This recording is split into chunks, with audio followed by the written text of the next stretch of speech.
Let's think about this. Interested in finding out the average age of people in Walden Woods. She obtains a list of all the landline telephones in the woods and then contacts a simple random sample of 300 people. She uses the data from this sample to estimate the average age of all the people in the woods. What's wrong with this survey?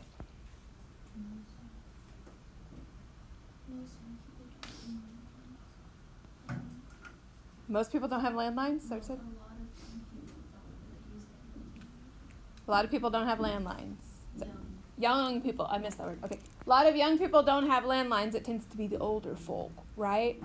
So what's going to happen to those results? Do you think, like on B, do you think it's going to overestimate or underestimate the meaning? Overestimate, right? So what's wrong with this survey?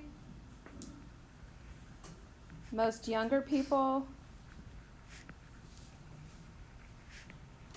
do not have landlines.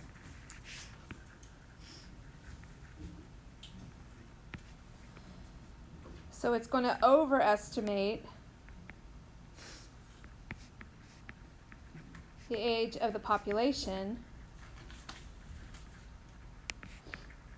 because you said those with landlines tend to be older. All right? So it's leaving out a subpopulation, right? It's leaving out people with cell phones. They're not even getting a chance to respond to it, are they? So we call this undercoverage. Undercoverage, when the survey leaves out a subpopulation that's needed. Maybe intentionally, maybe not. But it's undercoverage because it's not representing the whole population. All right, so let's look at this one. Eager to know what proportion of students did their AP Stats homework, I select a simple random sample of 100 students and send an email to each of them asking if they did their homework. Of the 40 responses, 36 of the students said they did their homework last night. 36 of the students said they did their homework last night was 90%. So that's, the 90% did their homework. What's wrong with that? Not all students responded. Okay, not all students responded. It's a voluntary response. What'd you say, Hannah? You said that different? I said a voluntary response. Basically a voluntary response sample, right? So what can you tell me about the responses I did get? Are they valid? What overestimates the percentage of students that did it? People who Because why? Why would it overestimate? Because not everyone that you reached out to responded, so they weren't accounted for. Yes. What were you going to say? people who didn't do their homework are probably going to be less likely to actually say that in their response. Yeah, they may not be completely truthful, right? In their response. That could be exaggerating. Is it possible? Yeah. So not all students responded. Students who did respond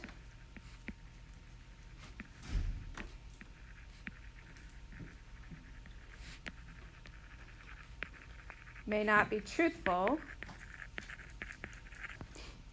And then what about the fact that those who check their email are probably doing their homework? It just falls into that responsible category, right? So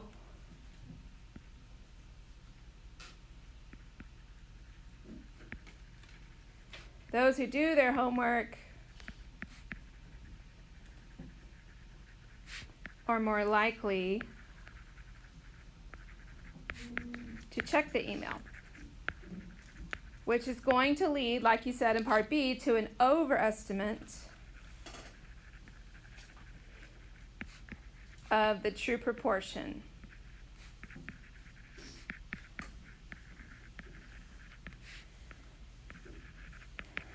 of students who did homework.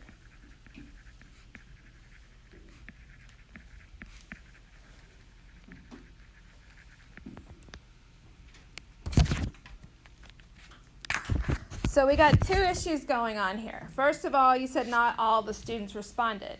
They were given the opportunity, right? But they didn't respond. So we call that a non-response bias.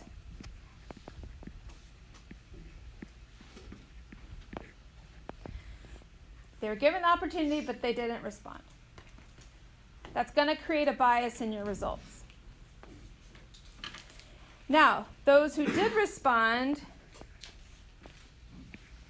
there's a couple things going on here. Those who did respond may not be truthful, or those who did respond are more likely to be checking their email, so they're more likely to be doing their homework. Both of those fall under the category of response bias. Okay? So sometimes the bias falls in just people are untruthful. It happens. All right? The non-response bias is when they're given the opportunity, but they just don't respond, which is going to lead to bad data or unreliable data. All right? Last one, Wilderness Explorer Russell wants to know the proportion of people in his neighborhood who support the Wilderness Explorers. He takes a random sample of 30 homes. He visits them dressed in his own uniform. What's wrong with that? Why is that a problem for him to be in his uniform? He is dressed in his uniform.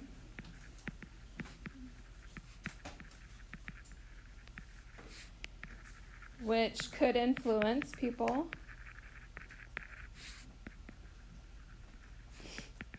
into supporting him, right?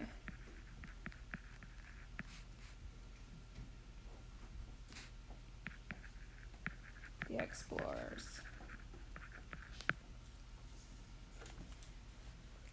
So knowing that, do you think he will over or underestimate the true proportion of neighbors who support it?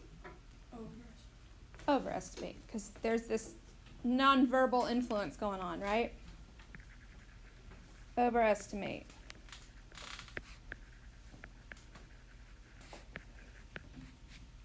Because he is wearing his uniform. All right. This is another form of response bias.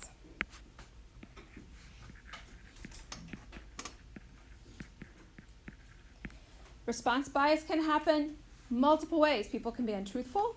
The interviewer can influence the result based on who they are, what they're wearing, how they word the question. There's lots of possible ways to create a response bias. It just means that you're getting a response. It may or may not be the best or most truthful response. Okay? And why that is could vary drastically. We'll get into that more. All right? Looking at the back. So these are types of bias. Undercoverage bias, non-response, response, and the wording impacts. Okay. So undercoverage is when some members of a population cannot or are less likely to be included in the sample. They cannot, or they're just less likely to be included, like the landline people. Okay? Undercoverage. Non-response is when an individual is part of a survey or sample but chooses not to respond or cannot be reached.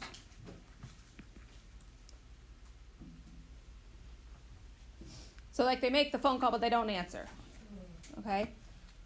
They choose not to respond or a response is attempted and they just can't be reached. All right? This is different than a voluntary response sample. Because it's a voluntary response sample, they're actually getting a response, right? Non-response means that there's no response given back. All right? And then response bias could be patterns of inaccurate results. Patterns of inaccurate results can happen from wording of a question, the interviewer lying. There's a whole list. I'm going to give you a whole list of possible response bias things that can happen. It's going to be part of your project. All right? Here in a moment. Let's look at this. Principal of a large high school wants to learn about student opinion regarding remote learning versus in-person learning. Each of the following methods includes some source of bias. Name the type of bias. All right. A, the principal selects a random sample of students from those who signed up for remote learning. Voluntary. Undercoverage. Undercoverage. Why is it undercoverage? You're right. Yeah, it's undercoverage. No in-person students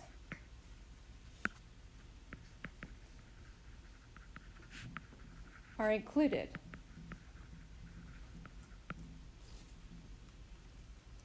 They didn't even offer to include them.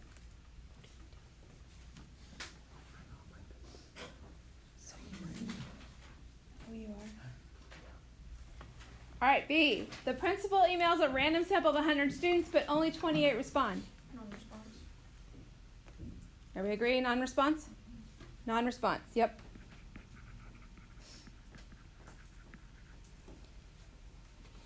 Principal surveys the first 50 students that submit their learning preference for the upcoming school year.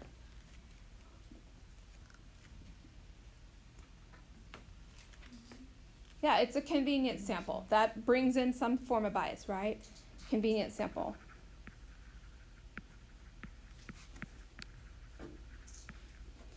That will bring in some bias.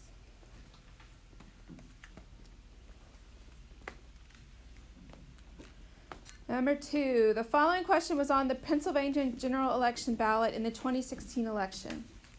Shall the Pennsylvania Constitution be amended to require that justices of the Supreme Court, judges, and magisterial district judges be retired on the last day of the calendar year in which they attain the age of 75 years? The wording seems to ask if there should be a mandatory retirement. However, what was not revealed is that the mandatory retirement already existed at age 70. Due to the wording of the question, is the percentage of people who voted yes likely to be less than, greater than, or about equal to the percent of voters who would vote yes if the question were not misleading? Did y'all follow all that? There's a lot of words. Reread it if you need to.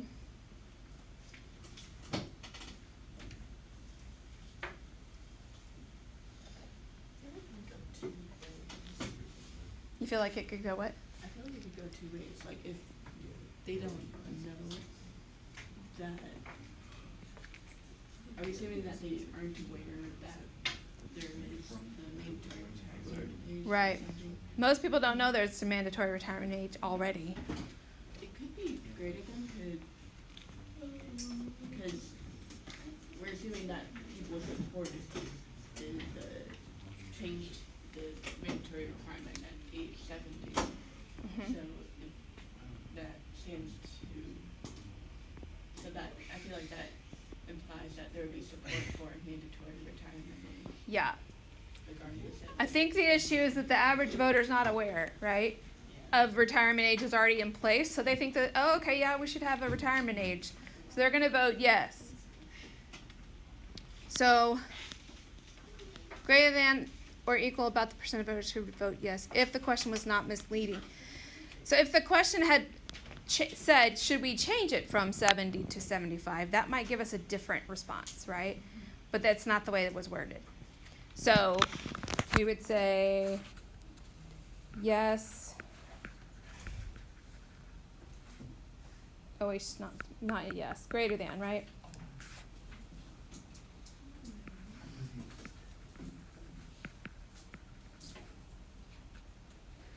Greater than because